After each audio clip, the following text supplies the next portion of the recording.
भाई बहुत भोग लिया है, बहुत जन्म भोग लिए हैं, एक बार मेरी प्रार्थना मान लो तो आज तक तुम्हें जो शांति और विश्राम नहीं मिला वो मिल जाएगा। खूब भोग भोग लिए, तुम्हें याद नहीं है। जैसे कई बार हमने स्मृति दिलाई कि 9 महीने मां के गर्भ में इसी जन्म में रहे, कुछ याद है? 1% भी याद है तुम्हें? ज्यादा समय नहीं हुआ, कोई 50 वर्ष, कोई 40 वर्ष, कोई 30 वर्ष, 25 वर्ष, ऐसे सब बैठे हो। आप विचार करके देखो कि ज्यादा लंबा समय नहीं गया, इसी जन्म की बात है। क्या आपको याद है कि मां के गर्भ में तुमने क्या दुख भोगा? 100 में 1% याद है? नहीं याद है। फिर पीछे जन्म की क्या जानोगे? ना भवता ना पे संसार मध्य, इस जगत में ना तुम कभी सुखी हुए हो ना सुखी हो पाओगे यदि भजन नहीं करोगे। देखो,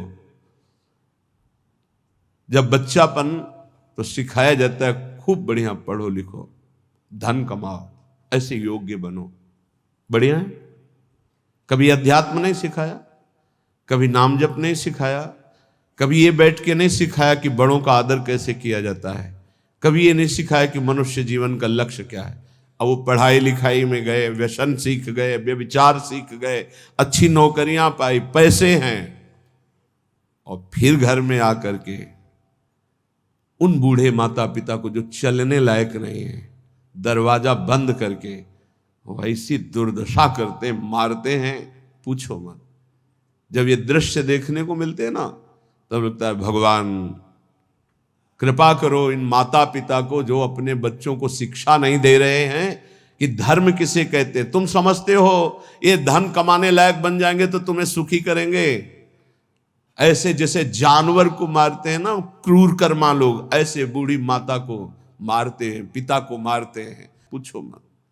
तब लगता है ये जानवर पैदा हुए हैं, ये मनुष्य रूप में पशु पैदा हुए हैं।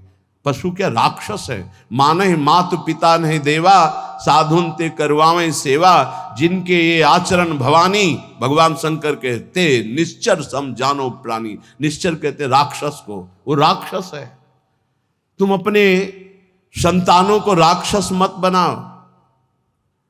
ये जो केवल तुम मात पिता बाल कहीं बुलावे, उदर भरे सोई जतन सिखावे, तुम राक्षस बनाने की चेष्टा कर रहे हो। बहुत सज्जन बेटा एक आया था अभी 2-4 दिन के अंतर्गत एकांतिक में, उसने कहा मेरी माँ कहती कि तुम्हारा मोबाइल तोड़ देंगे यदि तुमने सत्संग सुना। मेरा बाप कहता है कि तुमको हमारी कसम है यदि वृंदावन गए। यही बच्चे जब सतमार्ग से विमुख हो जाएंगे और शराब पीकर घर आएंगे, तब तुम्हारी पूजा करेंगे, तब तुम्हें अपनी कसम ध्यान आएगी कि अगर ये वृंदावन जाता, साधु समागम करता, तो आज लातों से न मारता। आज ये मेरी दुर्दशा न कर। चीख रहा है, क्या है? भ्रातर भोगास भुक्ता, भुगतोगे। ये जो कर रहे हो कर्म भुगतोगे। तुम्हारे बेटा बेटी देख रहे हैं कि बुढ़े के साथ कैसा तुम कर रहे हो, वही इंतजाम तुम्हारे लिए रहेगा, वही इंतजाम, उससे बढ़ के ब्याज सहित। चिंता मत करो। इसलिए हम सबसे प्रार्थना करते हैं, ये कर्म भूमि है, जो बीज बोओगे वही फल काटोगे। आज देखने में लग रहा है कि माता पिता के साथ बड़ा अन्याय हो रहा है, लेकिन सत्य पूछो तो ये उनके कर्म का फल उनको देखने को मिल रहा है। न कभी राम बोले, न कृष्ण बोले, न हरि बोले, पूरा जीवन केवल इसी में लगाया, तो देख परिणाम। जिनके लिए जीवन लगाया वही तेरा जीवन लेने के लिए तत्पर हो रहा है, वो वही तेरा नाश कर रहा है। जिसको तूने सजाया वही तुझे दंड दे रहा है। क्यों? भगवान का विरोधी भाव रखने वाला कभी सुखी नहीं हो सकता। हनुमान जी महाराज रावण को कहते, हाथ जोड़कर विनती करता हूं राम जी की विमुखता का त्याग कर दे, नहीं शंकर साहस विष्णु अज तो ही सकहि न राख राम कर द्रोही। मैं सभा में कह रहा हूं, ये हजारों हजारों ये भगवत स्वरूप महापुरुष भी तेरी रक्षा नहीं कर पाएंगे। तेरा विनाश हो जाएगा यदि तू भगवान से विमुख रहेगा। हे भ्रातर भोगा सुभुक्ता की न इव भवता नापि संसार मध्य। संसार के बीच में तूने क्या क्या नहीं किया। बहुत से पाप किए, बहुत से भोग भोगे। अब बुद्धि ठिकाने लगा लो, सावधान हो जाओ। अभी सब मिटा सकते हो। सब गलतियां मिटा सकते हो, अभी बहुत अच्छे बन सकते हो, अभी भगवत प्राप्ति कर सकते हो। पूरा जीवन गलती करता रहा, जामिल अंतिम में नारायण निकल गया तो भगवत प्राप्त हो गया। अपना पता नहीं कब अंतिम, अब सुधार लो। अगर हमारी आवाज आपके कान में पहुंच रही है, चाहे ऐसे समक्ष बैठे हुए या यूट्यूब में, आपके माता पिता कैसे भी हो, हमारी प्रार्थना है यदि वो वयोवृद्ध हैं, चलने फिरने में असमर्थ हैं, तो पहले समझ लो उनकी बुद्धि भ्रष्ट हो गई है। तुम्हें मानना पड़ेगा। ये भ्रष्ट का मतलब होता है स्थिति से गिर जाना। अब वो ठीक नहीं बोलेंगे, वो आपको गाली देंगे। आप घी चुपड़ी रोटी सब्जी दाल सब देंगे, फिर भी वो आपको गाली देंगे। आपके रिश्ते नातेदारों से आपकी निंदा करेंगे, पर आप उनकी इस बिगड़ी हुई बुद्धि का रोष पूर्वक अनुगमन करते हुए उनको पीटना, उनको मारना, ये आचरण मत करें, क्योंकि उनकी कर्मानुसार बुद्धि बिगड़ चुकी है। अब अपने कर्म आप मत बिगाड़िए, वो आपके भगवान हैं। सच्ची मानिए, उनमें भगवान बैठे हुए हैं। ऐसे असमर्थ माता पिता को भगवान की तरह दुलार करोगे तो तुम सदैव श्री संपन्न रहोगे। लक्ष्मी तुम्हारे घर से नहीं जाएगी। और जिन घरों में माता पिता को त्रास दिया जाता है, जिन घरों में आए हुई पानी ग्रहण करके पत्नी के साथ अनर्थ, नाना प्रकार की दोष वृत्तियां, वो घर कभी श्री संपन्न नहीं हो सकता, सुख संपन्न नहीं हो सकता। आप सत्संग सुनने आए हो, इसी का सुधार करना चाहिए। माता पिता आपके साथ क्या व्यवहार कर रहे हैं बिल्कुल मत देखो, ये मान लो कि ये पागल है, उनकी बातें मत सुनो। तुमका अपना कर्तव्य दे, तुम्हारा क्या कर्तव्य, हमको केवल अपना कर्तव्य देखना। हमें बहुत कष्ट होता है जब ये बात देखते हैं कि बूढ़े असमर्थ माता पिता के साथ ऐसा व्यवहार, तब लगता है ये कलेजा है इसका हृदय है कि भगवान ने पत्थर की रचना की इसके हृदय में। अरे और कौन, जिसने 9 महीने गर्भ में रखा, जिसने अपने रक्त का दूध बनाकर तुम्हें पिलाया, जिसने तुम्हारे मल मूत्र साफ किया, आज तुम हाथी जैसे जवान हो तो लात मारते हो, डंडा मारते हो, उनको गाली देते हो। चिंता मत करो, तुम्हारे लिए ब्याज सहित व्यवस्था है, ब्याज सहित दंड मिलेगा। अगर तुम्हें थोड़ा भी ये पता है कि भगवान है तो इतना समझ लो उनके वचन भी हैं, अवश्य में वो भोक्तव्यम कृतम कर्म शुभाशुभम, शुभ और अशुभ कर्मों का भोग भोगना पड़ता है। फिर माता पिता ये तो साक्षात भगवान है, इनके प्रति ऐसा ये कुछ भी बोले। हमने देखा है वयोवृद्ध आदमी की बुद्धि पतित हो जाती। पतित अगर जीवन भर भजन नहीं किया ना, तो पतित का मतलब होता है स्थिति से गिर जाना, भ्रष्ट होने का मतलब है गिर जाना। अब उसको जो बोलना चाहिए वो नहीं बोल पाएगा। उस समय हमको क्रोध नहीं करना कि हम तो इतना खवाते पिलाते हैं, ये हमारी निंदा करते हैं। ये हम बहुत गूढ़ बात आपको कह रहे हैं। जिसने अपने माता पिता की सेवा कर ली, उसने भगवान को प्रसन्न कर लिया। उनके नाराज रहने पर, उनके गाली देने पर, उनके तिरस्कार करने पर भी। पर हमारी प्रार्थना है, हम जो शब्द कह रहे हैं उसे ध्यान से सुनिए। जो माता पिता असमर्थ हो चुके हैं, चलने फिरने लायक नहीं है, उनके वर्ताव और उनके कटु वचनों पर ध्यान न दिया जाए। उन्हें भगवान की तरह पूजन करके उनकी सेवा की जाए। जितने दिन जिए खूब मेहनत करके कमाओ, उनको खाओ पियो, कपड़ा लत्ता, सुखपूर्वक जीवन, तो तुम्हारा लोक और परलोक दोनों बन जाएगा। ये शब्द हम शर्त इसलिए रखते हैं कि जो माता पिता अपने कर्तव्य का पालन करना नहीं जानते हैं और अभी चल फिर रहे हैं, मनमानी आचरण करते हैं, गंदे विचारों का पोषण करते हैं, पोषण करने वालों का शोषण करते हैं, ऐसे माता पिता के लिए नहीं कह रहे। हम उन असमर्थ माता पिता के लिए कह रहे हैं कि जिनकी वास्तविक बुद्धि बिगड़ चुकी है, शरीर सेवा में समर्थ स्वयं नहीं रह गया है। अब हमारा कर्तव्य बनता है वो गाली दे, वो पड़े पड़े हगे, तो भी हमें उनकी सेवा करनी चाहिए। निश्चित भगवान प्रसन्न हो जाएंगे, निश्चित। हमने आपको कई बार उदाहरण में बताया है महाभारत का प्रसंग। एक महात्मा कश्यप नाम के थे, तो एक वृक्ष के नीचे बैठे ध्यानस्थ थे। जब एक बगुली बीट कर दिया तो ऐसे माथे से गिरा, तो ऐसे देखा और रोष पूर्वक देखा तो भस्म हो गई, आग लग गई और जलकर राख होकर गिर गई। उनको लगा मेरी तपस्या बहुत पावरफुल हो गई। एक घर में गए, भिक्षाम दे, एक साध्वी, भगवत भावपरायण, पति को भगवान मानने वाली पतिव्रता देवी निकली, प्रणाम किया। ब्राह्मण कुछ क्षण रुकिए, अभी मैं आपको भोग लाई। जेव ही वो घर गई तो दूसरे दरवाजे से उसके पति आ गए। बिल्कुल ध्यान से सुनना, अपने पति को साक्षात भगवान मानना, अपने पति की ही आराधना में तन्मय रहना, ये पातिव्रत बड़ा महान धर्म है। इसी से भगवान शंकर, ब्रह्मा और विष्णु को 6-6 महीने के बालक अनसुईया जी ने बना दिया था। लेकिन ये बहुत दुर्लभ बात है जो अपने देह को पावन करके, एक पति को समर्पित करके आजीवन वो देवी। ये भारत यति और सतियों का देश है। धर्म की यहाँ जय जयकार सदैव होती रही, होती रहेगी।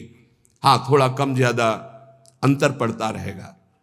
अब आज क्या धर्म को समझे जो बॉयफ्रेंड गर्लफ्रेंड ये दलित दुराएं दिमाग में बैठ गई है, ये क्या समझेंगे कि धर्म किसे कहते, पातिव्रत धर्म किसे कहते, एक पत्नी व्रत किसे कहते हैं, जिसका पाणी ग्रहण किया, आजीवन निर्वाह किया। अब वो पति सेवा में पति को बैठालना, उनको जल पिलाना, फिर इसके बाद कहा भगवान आपके घर में एक अतिथि भगवान उस दरवाजे पर आए, आदेश हो तो मैं उनका स्वागत करूं, भिक्षा दे दूं। कहा तत्काल जाइए, तत्काल जाइए। वो कुछ फल फूल अन्न आदि लेके गए। आप इतना विलंब क्यों किया?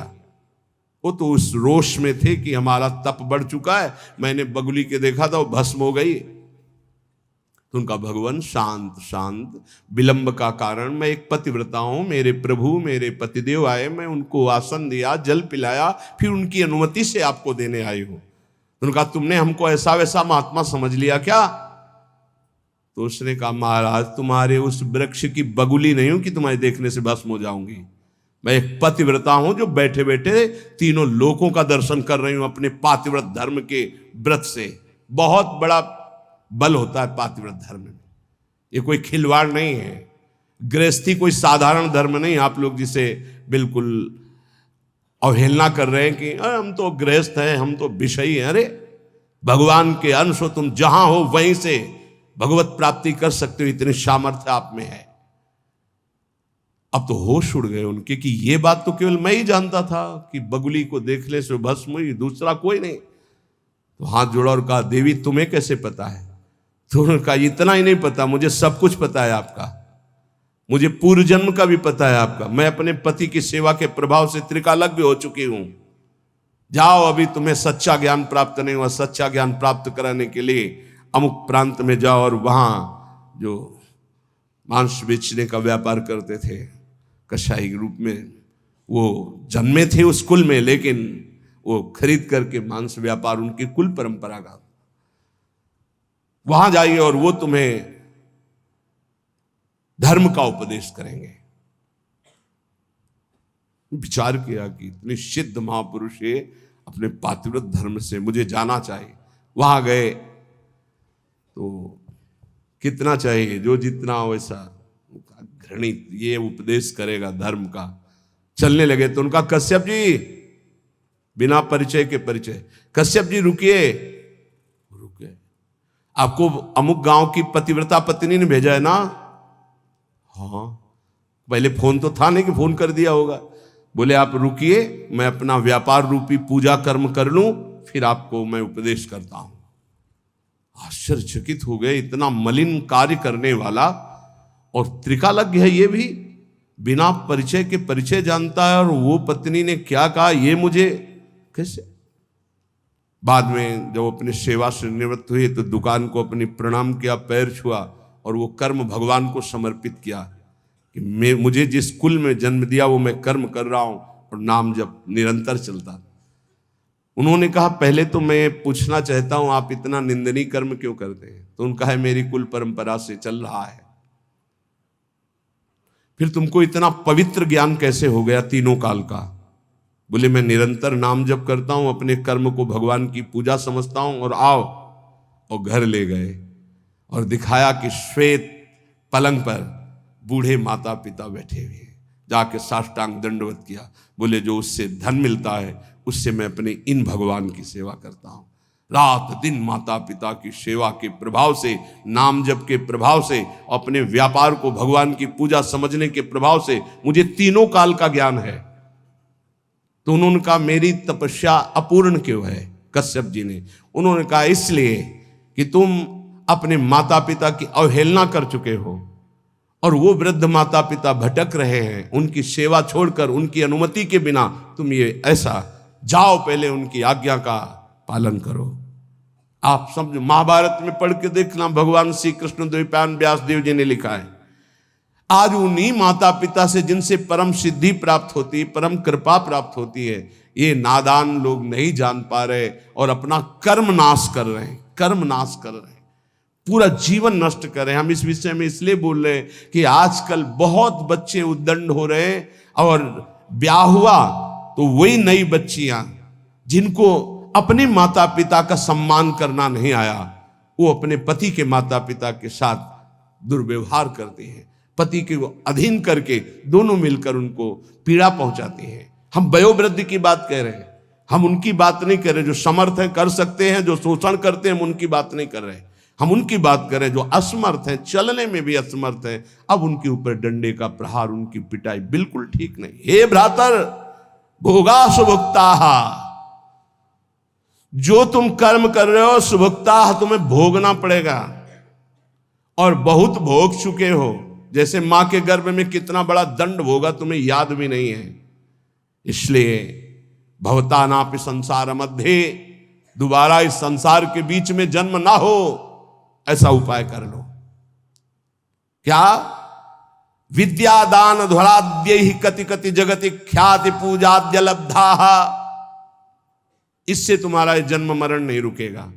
बहुत पढ़ लिख कर विद्वान हो गए हो तो तुम्हारी ख्याति हो जाएगी, बहुत दान दे दोगे तो तुम्हारा यश हो जाएगा, बहुत भोग सामग्री आहार विहार बांट दोगे, बहुतायत रूप में तुम्हारे पास आ जाएगी, लेकिन तुम्हारा जन्म मरण नहीं रुकेगा। जन्म मरण रुकेगा अद्याहारे पियादृच्छिक उर्गुणवानप्यहु समृतात्मा श्रीमद वृंदावनेस्मिन सतत मट सखे सर्वतो मुक्त संगाहा। आहार विहार की चिंता छोड़ दो, योगक्षेमम वहाम्यहम का ठेका भगवान लेते हैं। अपने कर्तव्य का धर्म पूर्वक पालन करो, धन की चिंता मत करो। आ जाओ श्री धाम वृंदावन, सत्संग सुनो, उसके अनुसार आचरण करो, साधना भजन करो, तुम्हारा परम मंगल हो जाएगा, आवागमन से मुक्त हो जाओगे। हे सखे वृंदारण्यम त्यजेति प्रवदति यदि कोप्यस्य जिह्वाम छिन्नमि श्रीमद् वृंदावनान् माम यदि नयति बलात् कोपितम हन्यवश्यम। यदि किसी ने मुझे वृंदावन से बाहर जाने की बात कह दी तो मैं उसकी इतनी अनन्य निष्ठा है श्रीपाद की, बोले आप एक बार आइए, तो फिर उसे कहना पड़ता है कि क्षमा कीजिएगा, श्रीधाम वृंदावन का क्षेत्र संन्यास है। क्षेत्र संन्यास का तात्पर्य होता है मैं जिस क्षेत्र में संन्यास ले रहा हूं उस क्षेत्र का कभी त्याग नहीं कर सकता, इसे क्षेत्र संन्यास, अनन्य निष्ठा। और कह रहे हैं यदि कोई मुझे रिश्ते नाते या किसी संबंध से बलात् वृंदावन से बाहर करने की कोशिश करेगा तो मैं उसको श्रीमद् वृंदावनान् माम यदि नयति बलात् कोपितम हन्यवश्यम। बहुत जोर की बात है, बहुत होश में सुनना। ये दो बातें तो हो गई अनन्य निष्ठा की, अब रहने की बात कर रहे हैं। एक गजब की वृंदावन की निष्ठा है श्रीपाद प्रबोधानंद जी की। जबान काटने का मतलब होता है मैं तुम्हारी बात नहीं मानूंगा। देखो नहीं, जैसे गुरुजन बात कर रहे हो तो आप उन्हें कहते क्यों बार बार हमारी जबान को काट रहा है, जो मैं बोल रहा हूं बात मान। जबान काटने के दो अर्थ होते हैं, एक मूर्खता पूर्वक अर्थ निकाला जाए तो बोले जबान पकड़ के काटना, और एक होता है बात ना मानना। इस सरल शब्दों में संत किसी की जबान नहीं काटते, संत उनकी बात नहीं मानते, यही है जबान काटना। बोले हमारी जबान को बार बार काट रहे हो, हम जो कह रहे हैं उसको नहीं मानना मतलब जबान काटना। उसको सरल शब्दों में समझिए।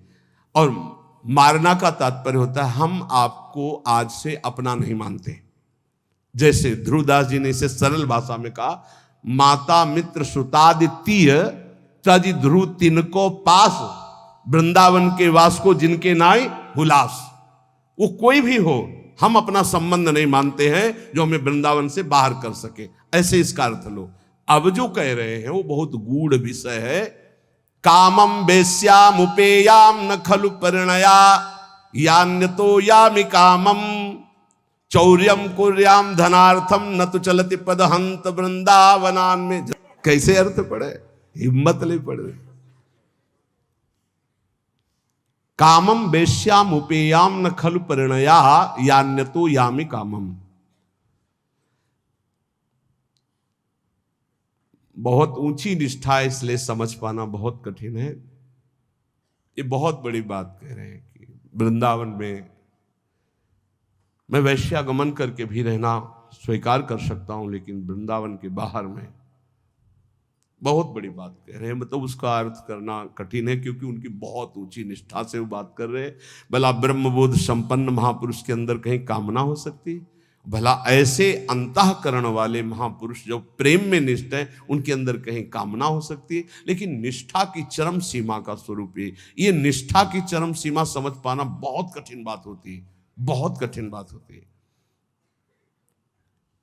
रसिक अनन्यमाल में एक चरित्र आता है कि वो उनके गुरुदेव भगवान हरिवंश महाप्रभु थे। उन्होंने बताया, जैसे हरिराम व्यास जी को श्याम श्यामा पद कमल संग शिरनायो, श्याम श्यामा के चरणों की जो आराधना करने वाले भक्तजन, उनकी आराधना से निश्चित प्रिया प्रीतम की प्राप्ति हो।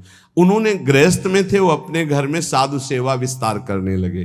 जब जहां जैसे संत सुनते उनके घर आते, तो एक नौजवान आदमी ने, जो बिल्कुल कोई मतलब भजन साधन से नहीं, देखा बहुत साधु वेश में हलवा पूड़ी खवाया जाता है और दक्षिणा भी मिलती है, तो पाखंड वेश धारण करके, वो साधु नहीं था, वो वहां गया तो उन्होंने उसका पूजन किया, वैसे ही जैसे संत सेवा करते हैं। अब वो वहां कोई रोक टोक नहीं थी, तो जैसे ये निष्ठा है, ऐसे वो बहुत ऊंची निष्ठा, उसको सब लोग नहीं कर सकते, करना भी नहीं चाहिए। अब उनके घर में एक नवयुवती बच्ची थी जो ब्याह योग्य थी, और माता पिता और सब खूब वैभव ऐश्वर्य और साधु सेवा करते थे। रात्रि में छत में गर्मियों में शयन होता है, तो संत, जो संत नहीं थे, केवल वेश मात्र था, वो कुछ ऐसी चेष्टा, बड़ा प्रसंगम सारांश में किया, निष्ठा का स्वरूप। सुबह हुआ, अब आंगन में माता पिता, और वो समझ गया था कि देख, अब वो घबरा रहा था, उसके प्राण व्याकुल होते कि मारे गए हम। तो हाथ जोड़ा दोनों ने, कहा प्रभु मैं सदैव संतों को भगवान मानता रहा हूं और आपको भी भगवान मानता हूं। आपने जो भी चेष्टा की, मैं समझता हूं मेरे राधा वल्लभ लाल का ही इशारा था। आप इस बेटी का पानी ग्रहण करें, सारा महल और ये सब ऐश्वर्य आपका, और मुझे आदेश करें, अब मैं अपने गुरु हरिवंश चंद्र जी के पास वृंदावन जाकर, और चल दिए सब छोड़ के। ये ऐसी निष्ठाएं कहीं हजारों में नहीं होती, कोई बिरला। तो जैसे श्रीपाद कह रहे, बहुत ऊंची निष्ठा की बात है, इससे साधारणतया ना ले लिया जाए, क्योंकि जो ब्रह्मबोध संपन्न महापुरुष है, नहीं स्वात्मा रामम विषय मृग तृष्णाम भ्रमयति, और दूसरा जो प्रेम में, वहां कहीं गुंजाइश ही नहीं है, ये निष्ठा की केवल बात है। कह रहे कि यदि तो बोले चोरी करके खा लूं, चौर्यम कुर्याम धनार्थम न तो चलती पदम हंत वृंदावनान में, एक कदम वृंदावन से बाहर नहीं होऊंगा, चाहे मुझे छीन के खाना पड़े, चाहे चोरी करके खाना पड़े, चाहे वृंदावन वृंदावन वृंदावन।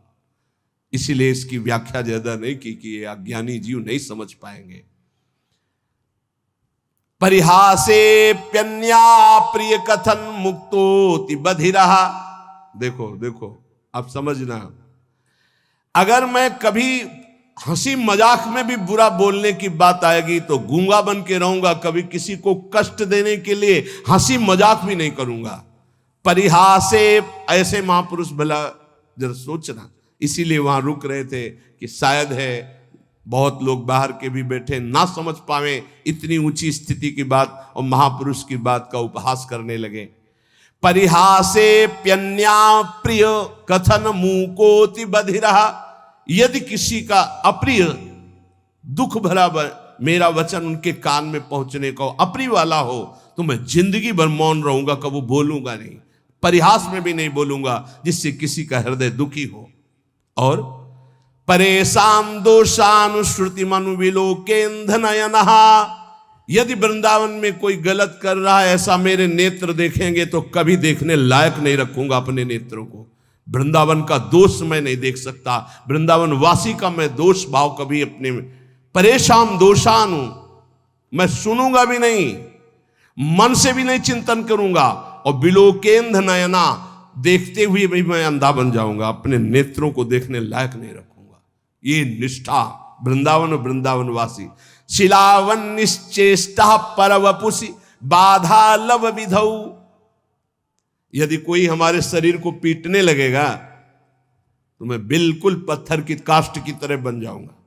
पीट लो, प्रारब्ध है इस शरीर, मैं पलट कर उसको थप्पड़ नहीं मारूंगा। इतनी बड़ी स्थिति को समझना है। ये ऐसा देखा है, महापुरुषों को देखा है, देखा है। आप लोग इस समय से आधुनिक वातावरण में है कि जहां वो कष्ट नहीं मिले हैं। नीचापमाने सुधा, नीच पुरुषों द्वारा किया हुआ अपमान अमृत के समान सहा जाता है। ये अवसर होते हैं, ये कृपा होती है। आप कैसे समझोगे इसे कृपा कहते हैं? ये परीक्षा होती भूमिका बदलने के लिए। ऐसे भूमिका बदलती है अध्यात्म की, बड़े बड़े महापुरुषों की। चाहे कोई कितना भी मुझे कष्ट दे, पीटे, मैं पत्थर के हृदय रख करके सह जाऊंगा कभी। शिलावन निश्चेष्टा, कोई चेष्टा ही नहीं करूंगा, पत्थर में जैसे डंडा मारो कुछ नहीं बोला ऐसे। पर वपुष बाला लव विधो, लेश मात्र भी पीटने वाले को कष्ट नहीं होने देंगे। यही उमा संत के यही बड़ाई, मंद करत जो करे भलाई। हे प्यारे, ऐसे वृंदावन वास करो, ऐसे वृंदावन वास करो। ऐसी निष्ठा तो आखिरी जन्म है। वृंदावन में सत्संग सुन रहे हो, नाम जप करो, नहीं वृंदावन वास है तो आश्रय ले लो, पर इतने सहनशील रहो तो ये आखिरी जन्म है। बार बार जन्म मरण के चक्र से मुक्त हो। मानव जीवन केवल अच्छी कमाई के लिए है।